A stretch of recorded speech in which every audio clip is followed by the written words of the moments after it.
Welcome to the Peace and Parenting Podcast. I'm Michelle, and I am so lucky to have a guest on today who's been in our community for a long time. And so I want to welcome Erik to the show. How are you? Hi, Michelle. I'm very glad to be here. I'm very honored, actually. So thank you so much. I mean, I'm honored. Your story is inspirational. The what you've done with your sweet daughter is inspirational. And I just want everyone to know your story because I think that a lot of us can glean a lot of good knowledge from it. So, why don't you tell me when you found me and this work or this work in general, where were you at in your parenting and what did it look like? And what did it feel like? I went back into I found you on Instagram. I went back in Instagram trying to recreate when exactly I started to like your post for the first time, and it seems like not long enough ago. I don't know what to say about that, but somewhere in the fall of or late summer of 2022, I found you, came across you. Really, I wasn't looking. I didn't know anything like this existed. Anyway, I came across you on Instagram, and at that time, my daughter was in a deep crisis, and I was uh, looking for any kind of lifeline I could come across to help navigate those times Yeah. with her. She's just turned 19 last week, Okay. and yeah, maybe not even a week ago. And so um, So that's the she was stage she's at. so she Yeah, was 16 or 17 almost. 15. Oh, she was Yeah, 15. 7. Yeah, she was. The crisis, I think, began a year or so before I discovered you. But yeah, we are in the depths of it. And anyway, that's a brief kind of background, but I can tell more of that story or what was Yeah, or going tell on. but also tell us, like, you're a single dad. I'm a single dad. She lives with me, and we have a home together. Her mom is, however, still very much in the picture, and there's a connection there, and that's. But I think, frankly, part of the fact that she moved in with me and at the start of the pandemic is part of the story of why or how she fell into crisis. She had been living with her mom for I remember, I don't know, 3 years, 4 years up to that point. And So what did pandemic, things yeah, go yeah. ahead. What did things look like in your house and feel like in your house and with her back in 2022? Well, by that point, she had already spiraled into patterns of, she wouldn't leave her room. Uh, the anxiety and stress and depressions for her were significant. She stopped eating. And we sunk even deeper than that into levels of self harm. And then rock bottom was a note got written, and we were in full blown crisis at that point. Yeah, that was hard. Yeah. That was Yeah, it's hard to even think about those days. You know, the spoiler for my story is that we're in an extremely different place now. But even just thinking back then, from the safety of what is now, it's still very hard. very hard. And so when you first came to this work, what was your parenting like? Yeah. Well, I like everyone else, probably whoever was a parent. Uh, I was doing it the way my parents had done it. Yeah.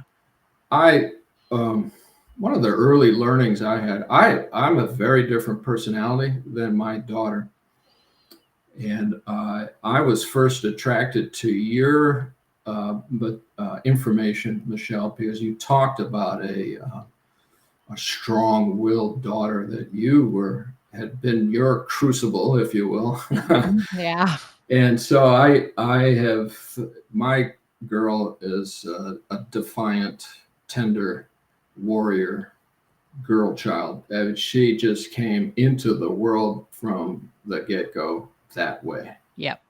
and everything. She resisted and was defiant on everything. It's like so many parents' stories, brushing teeth and getting dressed and leaving the house and trying to come back to the house. Just every little transition that she encountered, she didn't want to do it. Yep. Sounds And familiar. it was exhausting, as we all know. It was debilitating, Yeah. even, as we all know. Hmm. And we didn't, my then wife and her mom and I just didn't know. And so we were parenting from a rules-based, consequence-based, but style. And I even tried a chapter out of my father's book, which was, well, if she won't cooperate, I'll overwhelm her with my anger, Yeah. and that will get the results that I want. And well, that worked with me as a kid. I was Yeah. completely intimidated by that. Yeah. This little girl, Mm-mm. will willing to go toe to toe. Good for her. Right, exactly. It's the Good for kind of her. strength that you actually would hope for. I Mm. didn't recognize it as a hopeful thing at the time. No, it's not Uh, easy. and somewhere along the age, or somewhere around 10 years old, 11 years old, we um, well, her mom moved out of the house when she was 7, Hmm. and we subsequently got divorced and I forget exactly when, but we turned to therapy and found a child Oh. therapist for her. Hmm. Yeah. And basically the first therapist was just someone who was willing to be some sort of friend for an hour a week, and that was the extent of it. Yeah. We then moved on to other therapists, and there came a point where the therapists were of the school of, you just need more uh, consequences, more rules, more boundaries.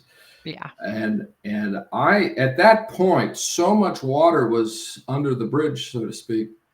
Um, I kept thinking, we've done that, we've Yeah. tried that, and we've had our darkest moments as a family because mom and dad were holding the line with this little warrior child. Yeah. And I just kept, I did, but the problem was I didn't know what else. Well, that's the thing, right? As so many of us, I remember you coming and saying, "But the therapist says we're supposed to do the consequences." And I Yeah, was like, "Well, yeah, it doesn't work." yeah. And I was the minority report in all those meetings with the therapist, and I became an irritant of some level. Yeah, Just, of I course. was a problem for these therapists. They just like, Eric, you're harming your girl. What are you doing? Get with this program, would you please? Mhm. And I just, something inside of me just kept saying, I all the evidence and all the experience says something else, and so I'm looking for something else. I didn't know what. Yeah. And be honest with you, roughly about that time is when I came across Yeah. PC Parenting on Instagram. And now here, finally, there was language about, well, here's an alternative. Here's a different way you can look at this. Mhm. It was brand new to me. I didn't, But you glommed onto it pretty good. yeah, I knew already that the first issue that I had to, as a parent, really come to terms with is my own anger. Yeah. And that took many years, and it was only until about 3 or 4 years ago that and unfortunately, the last episode of anger that I had 3 or 4 years ago was a doozy, Yeah. and it ruptured to some degree. It didn't break, but it did really put a dent in my relationship with my girl. Yeah. And some point later, 4 months later, 6 months later, a different kind of rupture happened between my daughter and her mom. Mhm. And that's when the spiral, I think, as I think back and recreate the timeline, I think that's the sort of 1-2 punch that our daughter suffered. It's interesting, it's the rupture of connection. Yeah. Yeah. And that's at the time was not obvious to me. Yeah. I'm sitting here today talking with you. It's just plainly obvious that, Yeah. and all her behavior, her defiance and her warrior willing to fight was, I think, in some way or another, as I look back on it with the tremendous benefit of hindsight, and I really think it was always about connection. That's what it was always about. And I'm man, if I had it to do again, I would like to do it differently. But But you made lemonade out of lemons, really. I mean, at 16 years old to change your entire way you think about parenting, and you did. And what did you start to see with her as you and what things did you change and what did you start to see with her? yeah, well, I this whole exercise of thinking about, well, what happened here? How did we get from deep crisis Mhm. to this place we're at now, which is night and day, Yeah. better, different? Uh, like I said, first up was my anger, and fortunately, I almost lost it, Yeah. the connection there, but I didn't, Yep. and I was able to do the self therapy and the process to get to terms. I just don't feel at risk at all any longer because Yeah. I understand. The next thing that I was able to do is I changed how I was talking to her. Mhm. Again, from my father's playbook, I was lecturing, I was point correcting, Yeah. I and I was coming at it a little bit with my mother's playbook. So a little combo game plan there. I was coming at it with some judgment, nonverbal, but judgment and disappointment. And I Yeah. think this little girl just was really hurt Yeah. by those dynamics. And I just thought that was parenting or good parenting. Who So knew? my ignorance was, yeah, such that, man. So I had to kind of wake up to that, and I changed that. And it turns out words of affirmation Yeah. uh, and not correction and judgment and disappointment Yeah. were really how she needed to take it in. Um, Honoring, recognizing her emotional process in her and letting her play that out. So here's a little child with a little body, and then by the teenage years, bigger body, and these emotions are huge. I Yeah. was completely intimidated, be honest, because of my history with around big emotions Yep. from parents. And I was really hard. Um,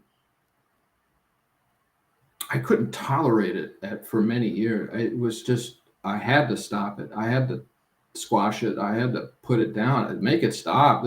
I couldn't do it. I had to learn the skills. Yep. No, let her rip.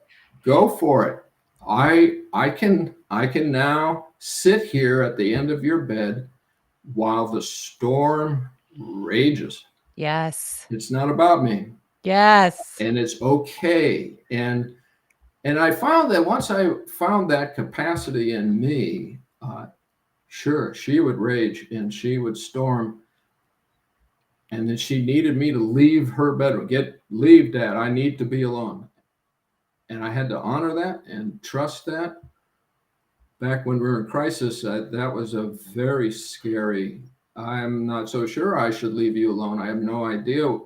I don't trust what you will or won't do when you're alone. It was so crazy making. Yeah. But finally, we eventually got to a place where, oh yeah, I will leave you, and I leave, and I go downstairs, and um, she's a naturally emotionally avoidant personality. She doesn't want to necessarily talk about it. She doesn't want to deal with it. And I think that I'll save this point for later, but I think it's a really important one. But anyway, finish this thought, which is um, what she's now doing is she'll rage and storm. I'll leave her alone, give her the space, give her the time, and she will come back downstairs where I am. Okay, Dad. And she'll plop on the couch in front of me, and she'll want to talk. And she has pretty good language at this point about what that was about, what's going on for her, Yeah. and she's willing to share um, all that. She's not a big talker. I'm a big talker. If you don't want to talk, I want to talk about why you don't want to talk. And people who don't want to talk also don't want to talk about that. Yeah, and so she's a very different, and I have to really honor Yeah. that. Um, Wait, one question.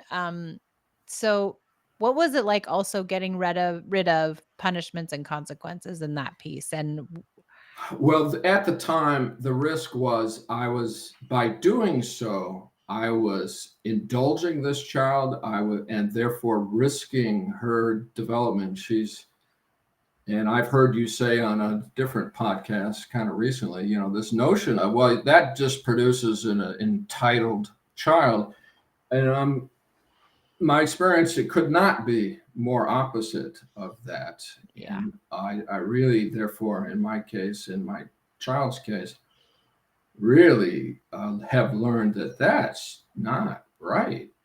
Actually, the opposite is Isn't that true. insane though that our whole society was built on this idea that we have to instill goodness in a child by giving them a punishment, a consequence, and we're not keeping them safe if we don't? I remember distinctly you being in group saying, "Yeah, but I'm going to she won't be safe if I don't tell her she has to do X, Y, and Z, or she's going to get punished. Then she'll be in peril." Right. And at the time, she was a risk to herself. I mean, this was Yeah, so hard, very hard. really super hard. And the kind of leap of faith, if you will, to like, you know what? I'm in those days, I'm pretty positive she was manipulating me. She was lying to me. The whole game was on. There's no question. Money was missing from my wallet in those days. She was smoking, and the behavior was, you know, the Dangerous. was dangerous, and the risk was that this is just going to get worse if I Yeah. don't, you Cla- know, clamp down on this. And so that was the leap of faith of, Yeah, we said, "No, Eric, let go. Don't yeah, punish and her. Let her go out with her friends." yeah, and she was a risk of fleeing the house. She did once one afternoon. She ran from the house because I was trying to enforce and hold the line on something or other. I don't remember what. Um, and so I backed. I just I really, I don't know if I all on a dime stopped that, but I did get it stopped. Uh, and I used what I now know is a sort of love language. Frankly, acts of service. I be and catering. So at the risk of feeling like I'm a parent who's just catering to the emotions and whims of this child who has no better, more grounded understanding of what she's doing than. But I found that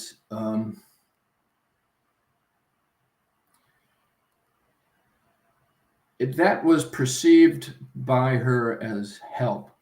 That was an ally's behavior to her. Yes, That was someone who was on her side. on her side and available to her. Yes. It wasn't all these other things I of, know, and isn't it so yeah, sad that we think that we think we're indulging them or that we're solidifying their poor behavior or that we're telling them they can, be mean, and in fact, we're just saying, "No, you're hurting, I'm here. I'm supporting you in the best way I can." yeah. And looking back on it, I would summarize, distill it down to it. It's for me, the parental transition was from a place of this kid is manipulating me and trying to control me into a place of looking at the exact same behavior, but looking at it from a, she's asking for help. Yeah. It's not a direct ask. She has no words that are recognizable as such. Yep. But that, in fact, was what was going on. And Yeah. that's what was missing. And that's what was adding to the dysregulation. That was what the dysregulation was all about. Yeah. She didn't feel it. And No. yeah. And the And connection wasn't there. And so then what positive things did you start to see when you started to get rid of the punishments and you started to get rid of the control and listen to the feelings and yeah. And I would say that transition took about a year. Mhm. So this is no magic wand, but it No. it, it totally led us in the right direction. And it just gradually it the dynamic between us transitioned. And you know for anybody, no matter what their age, trust takes time. Yeah. And she did not trust. And she said to me last week, "Yo, Dad, I used to think of you as the enemy, quote unquote." That's what and I'm like, and she was safe in saying that because that's clearly not how she feels any longer. No. And that's the transition, and Oh, that's what gives me hope for the future. yeah, and I think it's interesting because, of course, she was treating you like the enemy, Absolutely. and that makes complete sense, and Yeah. once you started working on the connection, then she could treat you like a dad again. Yeah. Yeah. So changing my reaction from feeling manipulated and lied to and being controlled to I need to find a way to connect with heart in order to help her and to support her. And I eventually she saw that and noted it, and then eventually she believed it and trusted it. And that's where we're at today. Yeah, what things did you see in her behavior that started to change toward you? Um,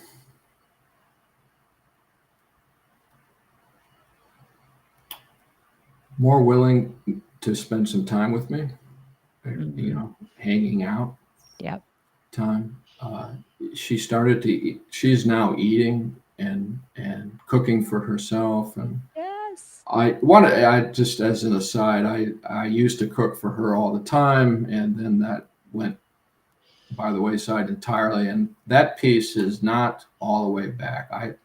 There's something about the act of cooking for her that I would love to have back, but I'm hoping we're working towards that, but she's at least cooking for herself and taking care of her nutrition. And she's come back from that precipice, if you will. Mhm. Great.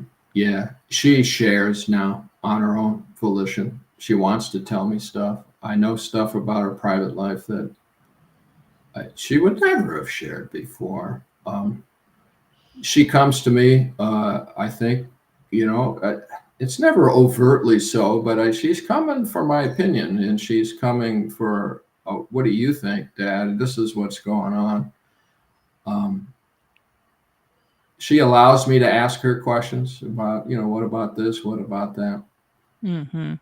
And she's now suggesting, "Hey, Dad, let's get together on Wednesday night. I'd like to spend some time with you." For Sweet girl. Yeah, for example, and so um,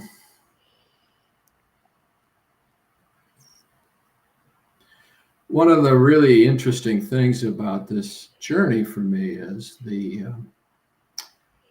where does my parental pride come in? And I've had to I've had to change Just that take it right whole all equation, down to the ground. No write pride. all down and recognize, come at it from a completely different level. Yep. And when I do so, when I look at it from that different place, her accomplishments are actually monumental. It's a huge deal. Huge. She's come back from the very brink of Sh utter catastrophe. She has, but because of you, Erik. Well, so yeah, I was what so that's the other really really huge message I think connected parenting gives to our children is that our children are worthy of that kind of effort. Mhm. I'm wanting to change. I want to make this better. I'm willing to let go of these previously tightly held beliefs and understandings and say, that old stuff doesn't work anymore. I'm searching for something new, and I don't know what it is until I find it, and then I'm going to employ it, and then I'm going to make those changes. I think over time, my girl has seen that, Oh, yeah. and I don't think at this age she has this kind of language for it, but that's okay. I think one day maybe she'll look back and say, well, you know what? I was important enough to Dad that he did that. 100%. Yeah.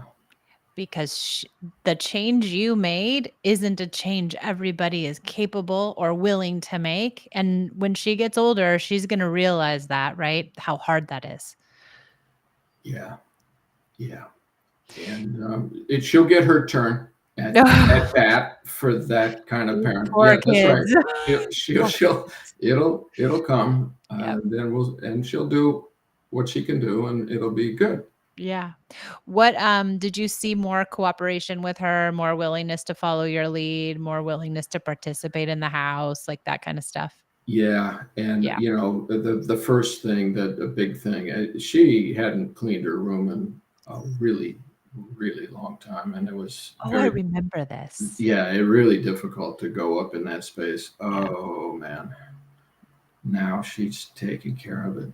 Yes, Yeah, and yeah, you don't yeah, force her yeah. to, you don't make No, her, no, you it's don't. her own thing, Thank you. and yeah, Yeah. I keep a neat and tidy house, so it maybe not quite to that level, That's okay. but oh my word, it's night and day from what used to be the case. Amazing. Yeah. Yeah.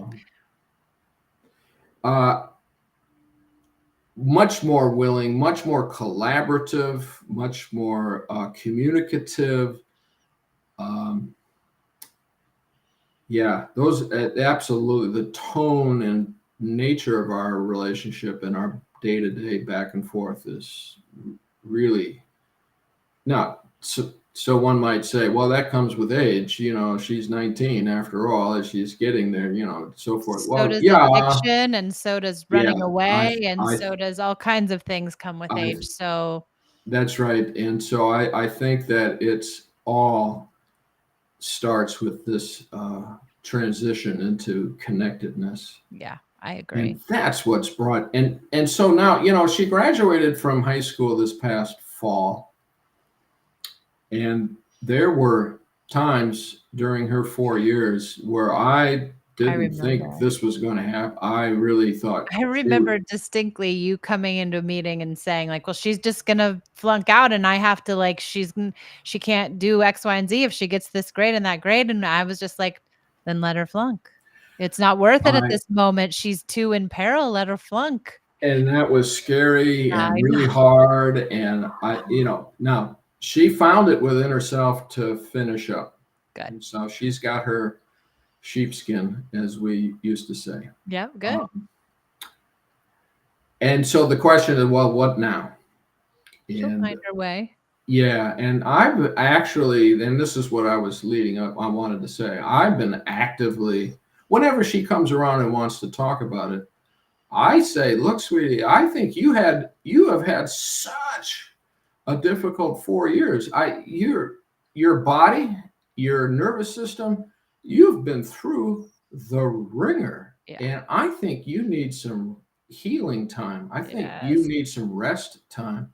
Let's not, there's no deadline. You can live here for as long as you want. And I I'm going to put no expectations on you. Mhm. Let's just get your feet underneath you. Let's give you some time to really.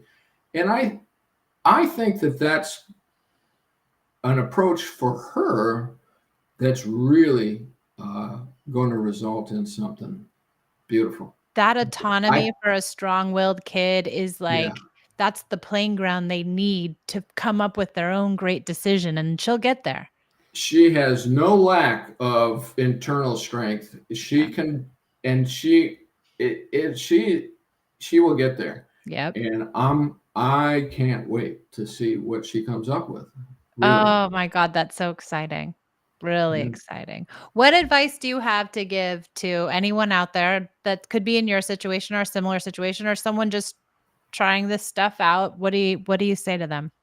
And from my own experience, I think the crux of all this is willingness to go inside of oneself as the parent Yeah. and take a look and say, there's some stuff here I'd like to change Mm. and do it.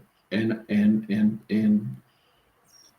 then I think the key also is uh, change the story about your kid. They're not manipulating, lying, and to you because they're trying to control you. They need the help. They're Yeah. as you always say, Michelle. It's a dysregulation. It's not manipulation, Yeah. and that's it. That change in outlook is can be profound. Yeah, it can.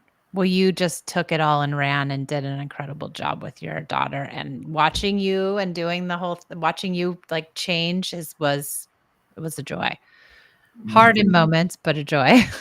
Scary, darn right, terrifying. Downright scary. Even when I was, Yeah, saying, "Yeah, Eric, just let go," in my heart, I was like, "Oh god, please let this child come round," because, you never really truly do know, right? right. Right? But they all seem to come around. Yeah, They really do. and we made that transition right in the heart of her teenage years. Yeah. It was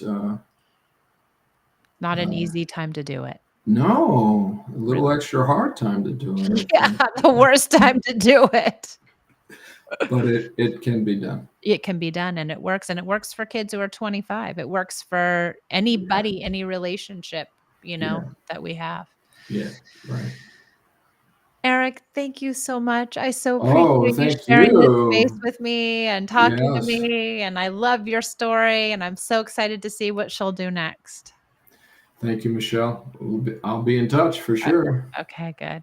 Thanks for joining us on the Peace and Parenting podcast, everybody. We'll see